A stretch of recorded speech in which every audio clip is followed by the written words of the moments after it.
ஏன்னா இது முல்லை நில காடுகள் நிறைந்த நிலம். இந்த நிலம் ஃபுல்லா முல்லை நில காடுகள் இருந்தது. இது வேளாண்மைக்கு முக்கியமா மழையை நம்பிதான் இருக்கு. அந்த மழையெல்லாம் எதுல இருக்குன்னா காடுகள் நிறைந்திருக்கணும். முல்லை நிலத்துல பல்லுயிர் பெருக்க இருக்கணும்.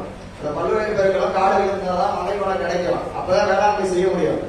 இப்போ சூழலில் மாற்றம் ஏற்பட்டு இருக்கு. அதனால இந்த நிலத்துல பல்லுயிர் பெருக்கமும் ரொம்ப அழிச்சுக்கிட்டே வருது.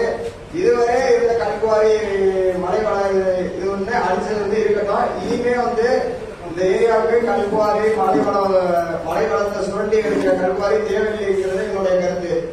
ஏன்னா இது இப்ப முன்னோர்களா இங்க இருக்கக்கூடிய மக்களுக்கு தேவையான அரிசியோ பருப்போ அது எல்லாமே இங்கே வேளாண்மை செஞ்சு எடுத்துக்கிட்டாங்க. ஆனா இப்ப அப்படி வேளாண்மை செய்யக்கூடிய நிலைமை இல்லாம தள்ளப்பட்டாங்கன்னா இங்க மழை வளம் இல்ல, பல்லுயிர் பெருக்கம்